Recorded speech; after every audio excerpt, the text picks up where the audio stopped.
नमस्कार दोस्तों, स्वागत है आप सबों का सीएस पब्लिक स्कूल के नए वीडियो में। आज हम लोग प्रोनाउन के बारे में पढ़ रहे हैं। प्रोनाउन को सर्वनाम भी कहते हैं। आप लोग इससे परिचित होंगे। सर्वनाम होता है क्या? तो वह शब्द जो संज्ञा के बदले में आता है, जो संज्ञा या नाउन के बदले में आता है, उसे हम लोग सर्वनाम कहते हैं। सर्वनाम का हम लोग प्रयोग क्यों करते हैं? तो हम जानते हैं जब हम किसी अमुक व्यक्ति, वस्तु आदि, स्थान आदि के बारे में जब हम लोग बात करते हैं तो हम उसके नाम का चर्चा हम लोग बार बार नहीं करना चाहते। इस स्थिति में हम लोग अब जानते हैं कई बार कोई अमुक व्यक्ति, वस्तु आदि, कई बार वह कर्ता के रूप में हो सकते हैं, कई बार वे कर्म के रूप में हो सकते हैं, कई बार वे अधिकरण के रूप में हो सकते हैं, कई बार वे कारक आदि के रूप में हो सकते हैं। तो इन सभी स्थितियों में क्या होते हैं, ये कर्ता पर सर्वनाम जो होते हैं इसके रूप में भी कुछ कुछ बदलाव आते हैं। आज हम लोग इसके बारे में बारी बारी से पढ़ेंगे। ये सर्वनाम क्या होते हैं, इस सर्वनाम के कुल मिलाकर के 10 भेद होते हैं। इसके लिए आपको बहुत मोटी मोटी किताबें पढ़ने की आवश्यकता होगी। मैं आपको यहाँ सहज और सरल भाषा में सर्वनाम पढ़ाऊंगा। आप बने रहे, आप वीडियो को पूरा देखें, तभी आप इसको समझ पाएंगे। बने रहिए हमारे साथ। सर्वनाम सबसे पहला इसमें क्या होता है, पर्सनल प्रोनाउन। पर्सनल प्रोनाउन को पुरुषवाचक सर्वनाम कहते हैं। Personal pronoun, personal pronoun. Personal pronoun को पर्सनल प्रोनाउन इसलिए कहा जाता है क्योंकि यह रिलेटिव टू पर्सन, क्योंकि यह पर्सन से वास्ता रखता है। अब हम लोग पढ़े हुए हैं पर्सन क्या होते हैं। तो पर्सन मूल रूप से 3 प्रकार के होते हैं, फर्स्ट पर्सन, सेकेंड पर्सन और थर्ड पर्सन। और उसके रूप जो होते हैं एक वचन और बहुवचन इस प्रकार से बदलते हैं। ये क्या क्या होते हैं तो ये हम जानते हैं, आई होते हैं, वी होते हैं, यू होते हैं, ही होते हैं, सी होते हैं, इट होते हैं, इसके बाद और दे होते हैं।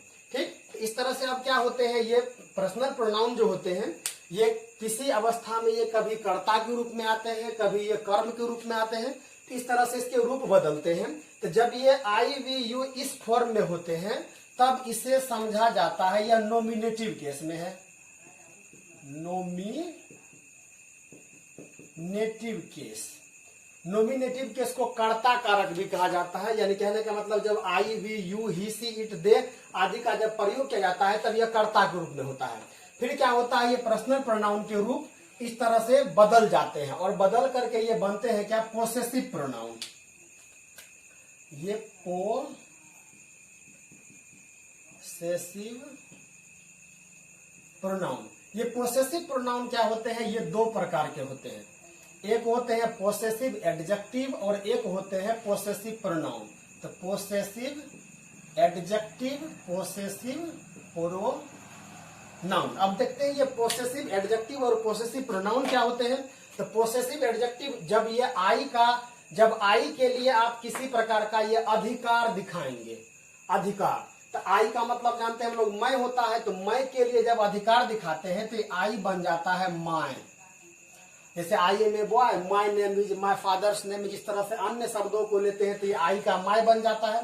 फिर वी का बन जाता है यहाँ पर आवर, फिर यू का बन जाता है यहाँ पर योर, ही का बन जाता है यहाँ पर हिज, सी का बन जाता है हर, इट का बन जाता है इट्स, दे का बन जाता है देयर। ठीक, जब ये पोसेसिव एडजेक्टिव होता है, तो जब ये पोसेसिव प्रोनाउन के रूप में आते हैं, तब ये पोसेसिव प्रोनाउन के रूप में जब आते हैं तब यह मूल रूप से इसको हम लोग कई बार ऑब्जेक्टिव केस के भी रूप में कहते हैं। तो इसका जो रूप बनता है वह बनता है आई माय, फिर बनता है यहाँ पे माइन, मी मी मी मी, यहां बनता है अस, यहां बनता है यू, यहां ही का हिज, यहां पर भी बन जाता है हिज, यहां पे हर का हर्ष, इट का इट्स, दे का देयर्स।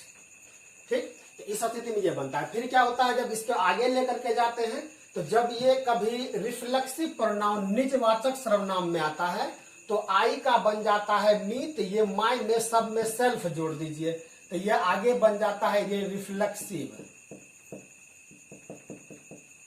रिफ्लेक्सिव प्रोनाउन में क्या होता है, माय में सब में सेल्फ जोड़िए तो ये बन जाएगा आपको माय, सेल्फ, आवर का बन जाता है आवर सेल्फ। इसी प्रकार से यू का बन जाता है योर सेल्फ। इसी प्रकार से हिज का बन जाता है हिज सेल्फ,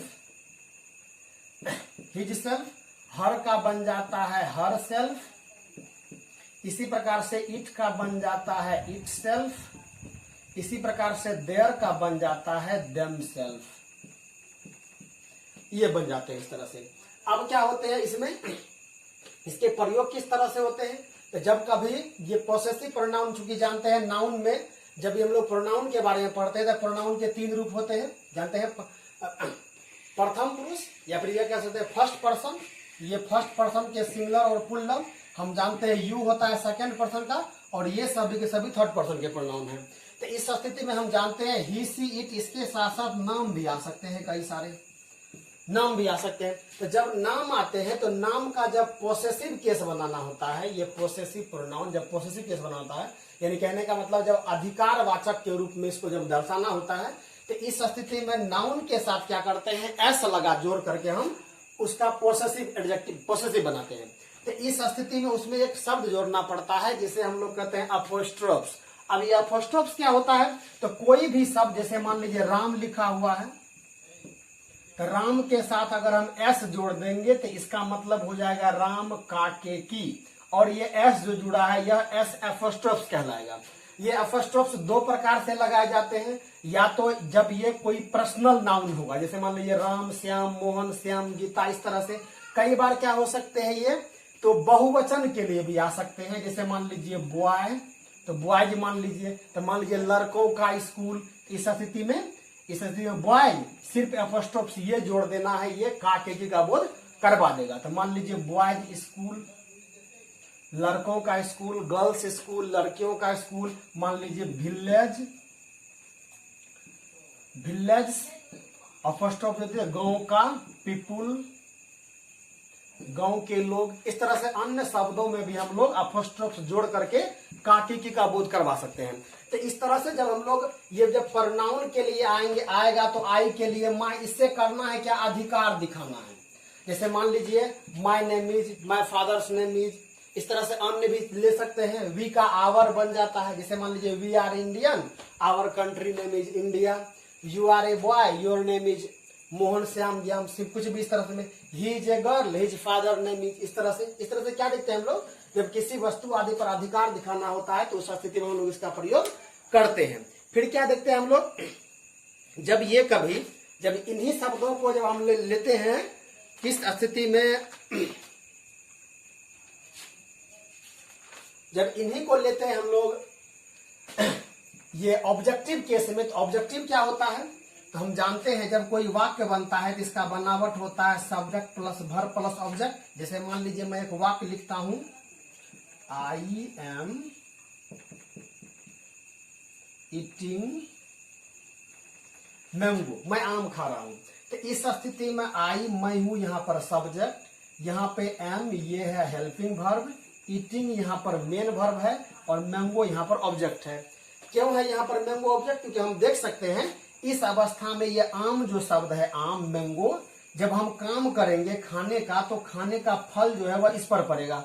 तो इस स्थिति में कई बार क्या होते हैं, कर्ता जो काम करने वाले होते हैं उसका फल जो होता है कर्ता पर ही पड़ जाता है। जैसे मान लीजिए यू टीच मी, तुम मुझे पढ़ाते हो, यू लर्न मी, तुम मुझे सिखाते हो, यू हिट मी, तुम मुझे पीटते हो। इसी प्रकार से दे टीच अस, वे हमें पढ़ाते हैं। इसी प्रकार से दे टीच यू, वे तुम्हें पढ़ाते हैं। इस तरह से अन्य भी शब्दों में देखते हैं। इसका प्रयोग आप जब कभी आप वॉइस के बारे में पढ़ेंगे, जब आप नरेशन के बारे में पढ़ेंगे तो आपको इसके बारे में अवश्य जानकारी होनी चाहिए, अन्यथा आप इसे ठीक प्रकार से नहीं कर पाएंगे। इसीलिए आपको ये याद होना चाहिए कि आई का माय मी बनता है, वी का आवर अस बनता है, यू का यू योर यू बनता है, ही का ही हिज हिज बनता है, सी का सी हर हर्ष बनता है। इस तरह से आप इसे याद रख सकते हैं। फिर क्या होता है इसके बाद, ये जब आते हैं रिफ्लेक्सिव प्रोनाउन के रूप में, तो इसमें क्या देखते हैं, रिफ्लेक्सिव का मतलब क्या होता है, निजवाचक। तो इस अवस्था में क्या होता है, जब कोई कर्ता कोई इस तरह का काम करता है जिसमें कि काम का प्रभाव सिर्फ खुद कर्ता पर ही पड़ जाए, तो इस स्थिति में तब आई के लिए माई के लिए माई सेल्फ का प्रयोग करते हैं, ठीक, माई के लिए माई सेल्फ का प्रयोग करते हैं, आवर के लिए आवर सेल्फ का प्रयोग करते हैं, योर के लिए योर सेल्फ का प्रयोग करते हैं। जैसे मान लीजिए आई रूइन माई सेल्फ, मैंने खुद को बर्बाद कर लिया। आई हर्ट माई सेल्फ, मैंने खुद को चोट पहुंचाया। तो यहाँ क्या देखते हैं, जो कर्ता जो काम करता है उसका प्रभाव उस पर ही सीमित हो जाता है। तो इस स्थिति में जो भी प्रोनाउन आते हैं उसे हम लोग निजवाचक प्रोनाउन कहते हैं। लेकिन फिर इसी स्थिति में क्या होता है, जब हम लोग इस रिफ्लेक्सिव प्रोनाउन का यानी माई सेल्फ का, आवर सेल्फ का, योर सेल्फ का, हिज सेल्फ का, इन सभी का प्रयोग जब हम लोग किसी यानी कहने का मतलब काम किसी अन्य के लिए होता है और इसका प्रयोग करते हैं हम लोग बल दिखाने के लिए। जैसे मान लीजिए क्या कि you do your work your self, यानी कि तुमने खुद से तुम्हारा अपना काम कर लिया। इसी प्रकार से मान लीजिए कि you learn your self English, तुमने खुद को अंग्रेजी सिखाया। इस तरह से अन्य शब्दों के साथ भी लेकर के जब सेल्फ का प्रयोग हम लोग करेंगे, यानी कहने का मतलब ये कि जब कभी इस स्थिति में अगर कर्ता का प्रभाव सिर्फ और सिर्फ कर्ता पर ही पड़ जाएगा, तब ये सभी के सभी क्या हो जाएंगे, तो ये रिफ्लेक्सिव प्रोनाउन हो जाएंगे, निजवाचक सर्वनाम हो जाएंगे। और यदि इसी का प्रयोग हम लोग किसी अन्य के लिए करेंगे तब ये एम्फेटिक प्रोनाउन या बलदायक सर्वनाम हो जाएंगे। इस तरह से हम लोग क्या क्या पर्सनल प्रोनाउन, उसके बाद possessive pronoun, reflexive pronoun, emphatic pronoun के बारे में हम लोग पढ़ लिए। हम लोगों ने क्या देखा, ये सभी के सभी पर्सनल प्रोनाउन है, ये सभी के सभी माय आवर, ये सभी के सभी पोसेसिव प्रोनाउन है, ये है पोसेसिव, ये सभी का सभी, ये जो है ये क्या है, ये सभी के सभी हम लोग कह सकते हैं क्या है, ये प्रोनाउन का क्या ऑब्जेक्टिव रूप है। इसको नॉमिनेटिव केस, इसको ऑब्जेक्टिव केस, इसको पोसेसिव केस कहा जाता है। तो इस स्थिति में क्या होता है, कई बार ये माय आवर वगैरह सभी के सभी कई बार एडजेक्टिव भी कहलाते हैं और कई बार प्रोनाउन भी कहलाते हैं। तो इस अवस्था में हम लोग एक चीज ध्यान रख सकते हैं क्या, कि चूंकि हम लोग प्रोनाउन का प्रयोग करते हैं नाउन के लिए, प्रोनाउन जो होता है वह नाउन का सब्स्टिट्यूट होता है। सब्स्टिट्यूट का मतलब होता है जो उसके बदले में है। तो हम क्या देखते हैं, प्रोनाउन जो होते हैं वह नाउन के सब्स्टिट्यूट होते हैं। तो इस स्थिति में हम कह सकते हैं कि नाउन और प्रोनाउन दोनों एक साथ नहीं आ सकता। जैसे मान लीजिए माय पेन, तो यहाँ क्या देखते हैं, माय है प्रोनाउन और पेन है नाउन। तो इस स्थिति में यहाँ माय जो होगा यह इस स्थिति में क्या कहलाएगा, एडजेक्टिव हो जाएगा। यह कौन सा एडजेक्टिव हो जाएगा, तो पोसेसिव एडजेक्टिव हो जाएगा। तो इस स्थिति में ये हिज जो होते हैं, हिज और हर, ये दोनों ऐसे होते हैं जो कि कभी कभार पोसेसिव एडजेक्टिव भी होते हैं और पोसेसिव प्रोनाउन भी होते हैं। जैसे मान लीजिए दिस इज हिज कार, यह उसका कार है, दिस कार इज हिज। तो इस स्थिति में जब हम कहते हैं, मान लीजिए दिस इज हिज कार, तो देख सकते हैं यहाँ पर हिज प्रोनाउन के रूप में है। इसी को लिखिए this car is his, this car is his. तो दिस और कार, तो यहाँ पर दिस देखते हैं प्रोनाउन है और कार नाउन है। तो इस स्थिति में इसीलिए ये जो हिज जो होता है वे कभी बार पोसेसिव एडजेक्टिव में भी हो सकते हैं और कभी कभी पोसेसिव प्रोनाउन में भी हो सकते हैं। इसके बाद जो अगला आता है वह क्या होता है, तो डिमोन्स्ट्रेटिव प्रोनाउन या फिर संकेतवाचक सर्वनाम। मैं इसी मिटाता हूं, अब अगला में लाता हूं। यहाँ पर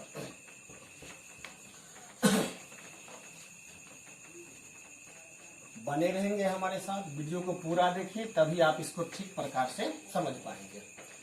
डिमोन्स्ट्रेटिव प्रोनाउन, संकेतवाचक प्रोनाउन। डिमोन्स्ट्रेटिव,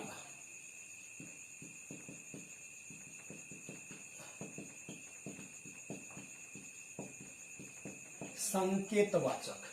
अब इसके नाम से ही पता चलता है, तो वैसा प्रोनाउन जिसके द्वारा हम लोग किसी चीज को संकेत करने का प्रयोग काम करें उसे हम लोग संकेतवाचक सर्वनाम कहेंगे। अब ये संकेत हम लोग किस किस चीज से संकेत करते हैं किसी चीज को, आप इसमें अंदाजा लगा सकते हैं। संकेत करने के लिए हम लोग प्रयोग करते हैं दिस का, दैट का, दीज का, दोज का, दे का। इसी प्रकार से इसमें आता है सच, वन, वंस। इसी प्रकार से मच भी आ सकता है इसमें और मेनी भी आ सकते हैं। इसी प्रकार से इसमें संकेत जब करेंगे तो इसमें हेयर भी आ सकता है और इसमें देयर भी आ सकते हैं, देयर भी आ सकते हैं। अब हम जानते हैं दिस का जब हम लोग प्रयोग करते हैं संकेत, जैसे मान लीजिए दिस इज ए बुक, तो इस अवस्था में क्या देखते हैं दिस और दैट का प्रयोग हम करते हैं उस अवस्था में जब वस्तु कोई सिंगुलर होता है, एक होता है और हमारे नजदीक होता है। जब वस्तु नजदीक में होता है तो दिस का प्रयोग करते हैं, जैसे मान लीजिए दिस इज ए पेन, और वही वस्तु अगर एक हो और दूर में होता है तो दैट का प्रयोग करते हैं।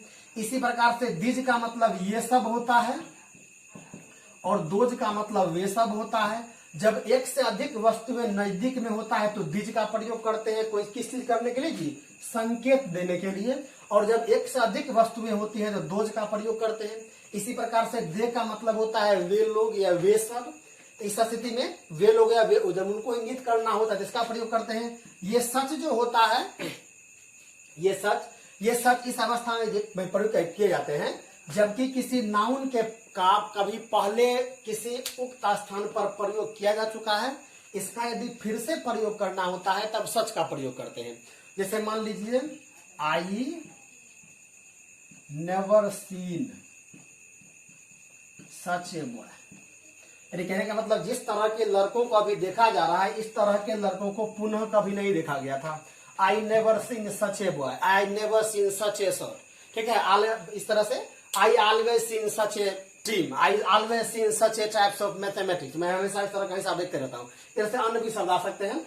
वन और वंस, ये वन जो होते हैं यह आता है सिंगुलर के लिए और वंस जो आता है यह आता है प्लूरल के लिए। जैसे मान लीजिए क्या कि one should brush teeth daily, यानी कि लोगों को चाहिए कि प्रत्येक दिन वह ब्रश करे। इसी प्रकार से वंस, जैसे मान लीजिए क्या कि the pen who is blue, the pen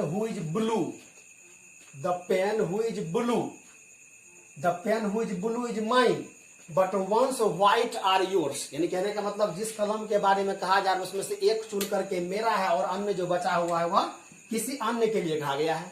इसी प्रकार से हम जानते हैं मच का प्रयोग, मच का मतलब अधिक होता है और मेनी का भी मतलब अधिक होता है, लेकिन मच का जो हम लोग प्रयोग करते हैं वह कहाँ करते हैं, ये करते हैं काउंटेबल के साथ। मेनी का प्रयोग करते हैं काउंटेबल के साथ और इसका प्रयोग करते हैं अनकाउंटेबल के साथ।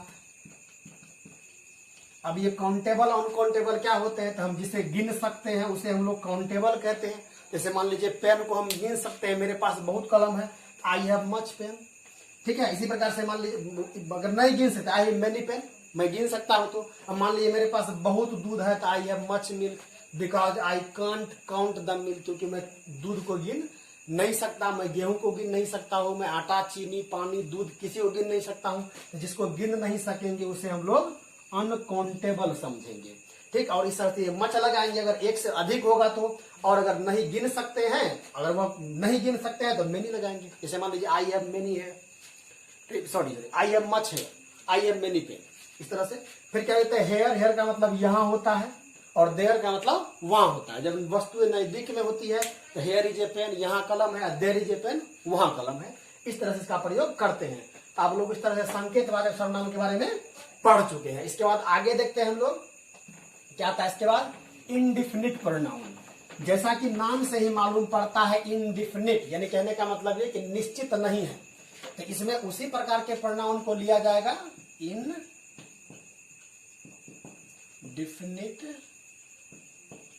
प्रोनाउन, अनिश्चयवाचक।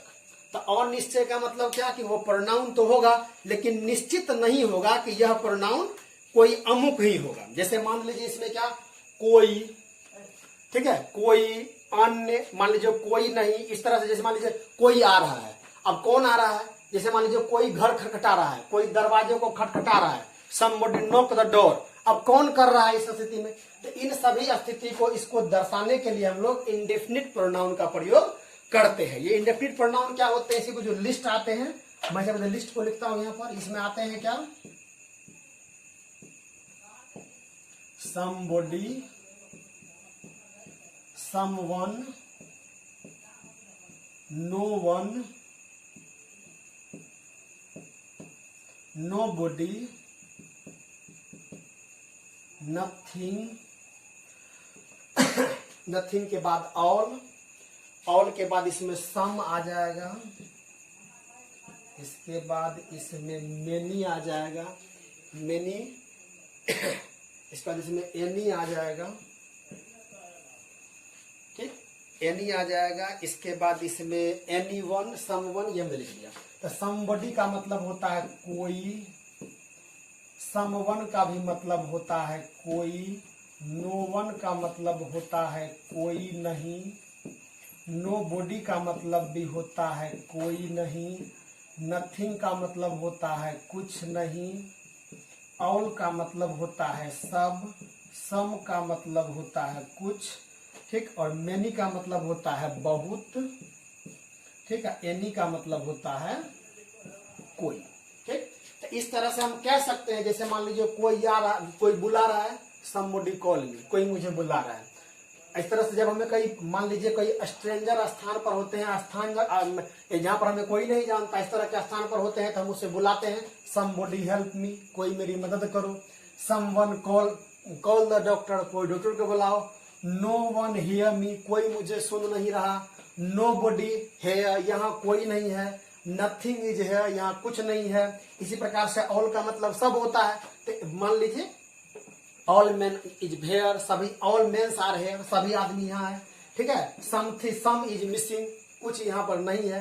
मेनी का मतलब बहुत होता है, तो हम जानते हैं मेनी, तो मेनी का जो मतलब बहुत होता है, तो किसके लिए आता है? काउंटेबल के लिए आता है, ठीक। अब मच का जो मतलब होता है बहुत, तो वह किसके लिए आता है? तो अनकाउंटेबल के लिए आता है। तो इस स्थिति में हम लोग इसका प्रयोग कर सकते हैं। इस स्थिति में जब भी इसका प्रयोग करेंगे तो हम क्या सकते हैं, ये अनिश्चय होगा, ठीक है। जैसे मान लीजिए वहां कौन है, कोई नहीं है, तो जब मान लीजिए कोई व्यक्ति या फिर मान लीजिए कोई आ रहा है, कोई जा रहा है, क्या वह कोई है, उसका कुछ नाम होता है? नहीं होता है। इसीलिए हम लोग इसे इंडेफिनिट कहते हैं। और जब भी आपको इसका प्रयोग करना हो तो आप इसको याद करके इस प्रकार से प्रयोग कर सकते हैं। इसके बाद जो आते हैं वे क्या होते हैं? डिस्ट्रीब्यूटिव या डिस्ट्रीब्यूटिव या फिर विष्टिवाचक। देखते हैं, जैसा कि नाम से ही मालूम पड़ता है डिस्ट्रीब्यूट। डिस्ट्रीब्यूट का मतलब क्या होता है? बांटना। तो डिस्ट्रीब्यूटिव प्रोनाउन जो होते हैं इसका प्रयोग हम लोग मूल रूप से वस्तुओं को बांटने के लिए, अलग अलग दिखाने के लिए प्रयोग करते हैं। डिस्ट्रीब्यूटिव,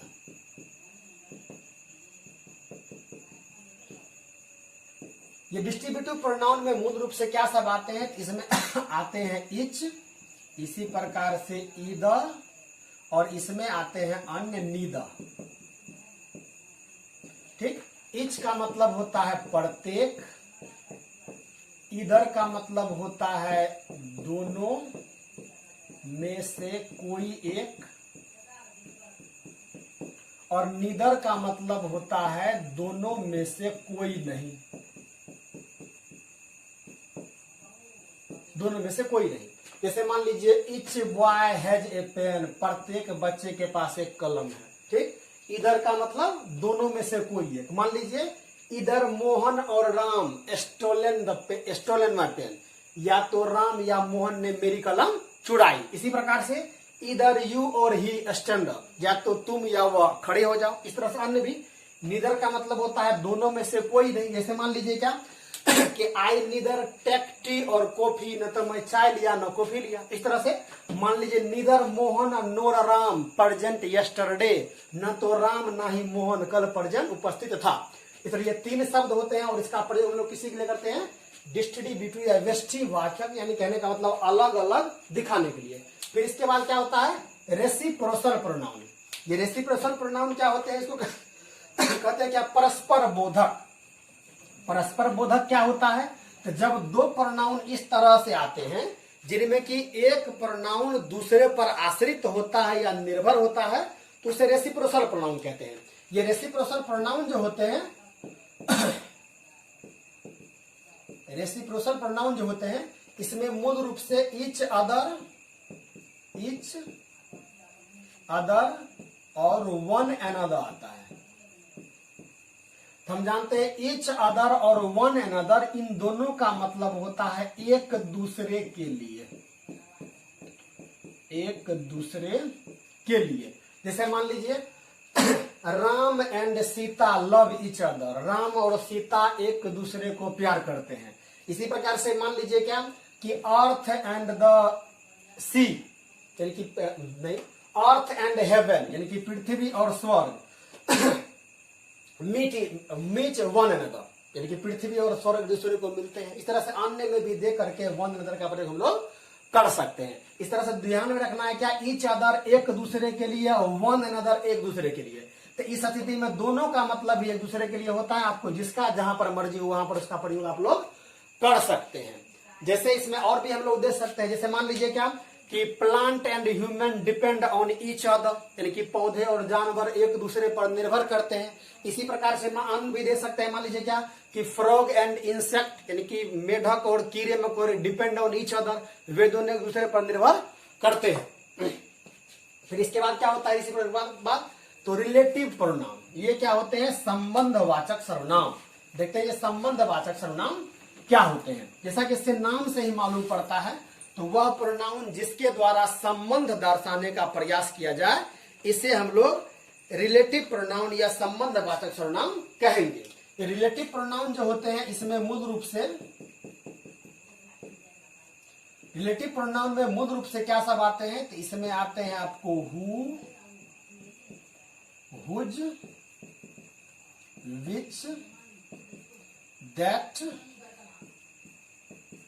व्हाट, ये सभी के सभी आते हैं। इसमें और भी आ सकते हैं, विच, दैट, विच, यही आते हैं।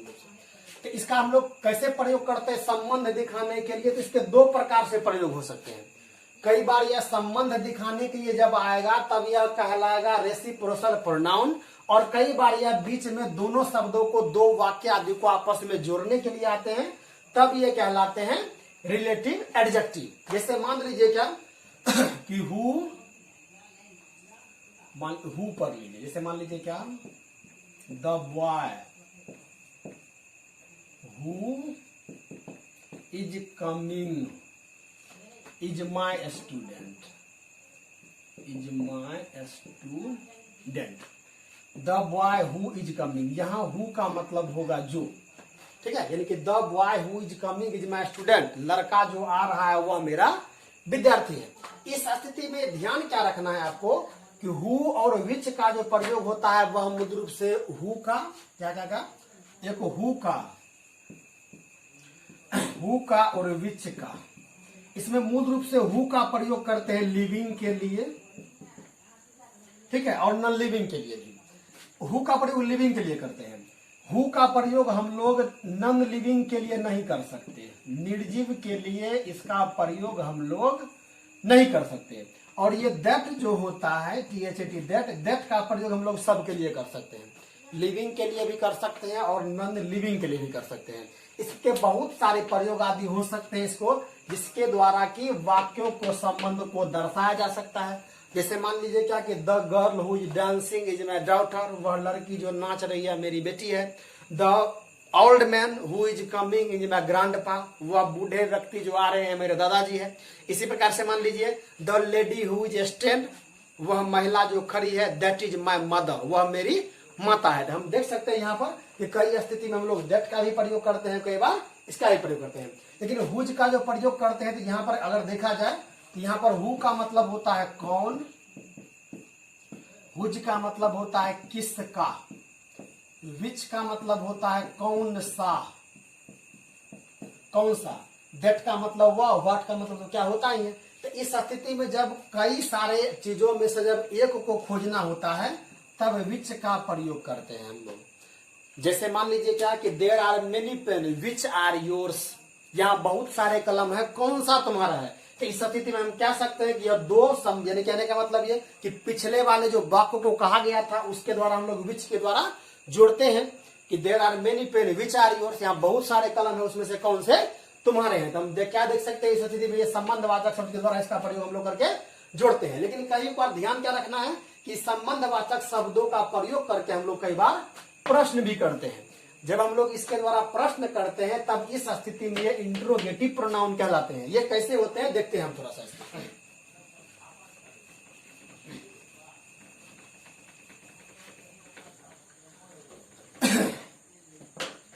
ये क्या होते हैं, जब हम लोग हु का प्रयोग,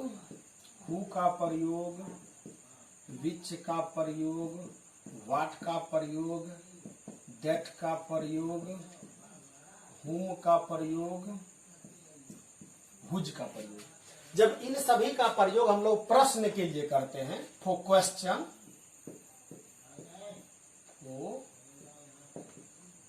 क्वेश्चन, तब इसे हम लोग कहते हैं इंट्रोगेटिव प्रोनाउन या फिर प्रश्नवाचक सर्वनाम।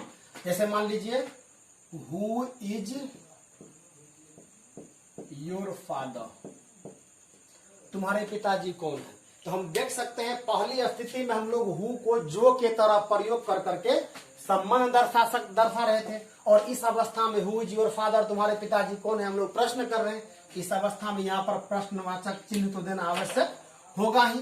इसी प्रकार से मान लीजिए विच, मान लीजिए in which class do you read,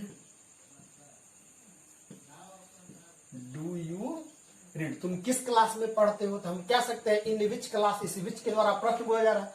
तो इस अवस्था में फिर देखिए व्हाट इज योर नेम, तुम्हारा नाम क्या है। ठीक, इसी प्रकार से दैट का ही प्रयोग हम लोग प्रश्न करने के लिए करते हैं। जैसे मान लीजिए क्या कि what is this that is your hand, वह क्या है जो तुम्हारे हाथ में। इस तरह से दैट का द्वारा प्रश्न कर दिए। हुम का मतलब किसे होता है। जैसे मान लीजिए क्या हुम डू यू लव, हुम डू यू लव। इसी प्रकार से हुज, हुज का मतलब होता है किसका, किसका। जैसे मान लीजिए हुज इज दिस पेन, किसकी कलम है यह। इस तरह से देख सकते हैं हम लोग क्या कि इस अवस्था में हम लोग हु, हुम, हुज आदि का प्रयोग हम लोग प्रश्न करने के लिए कर रहे हैं। इसीलिए इसे हम लोग क्या कहते हैं, प्रश्नवाचक सर्वनाम कहते हैं। आप वीडियो को एक से अधिक बार देखें और निरंतर मात्रा में देख करके जब भी किताब आदि में इसका प्रयोग आदि हो उसे देखें और इसको प्रयास करें कि वह कहां से आया इसे समझने का। आशा करता हूं यह वीडियो आप लोगों के लिए उपयोगी सिद्ध होगा। Thanks for watching.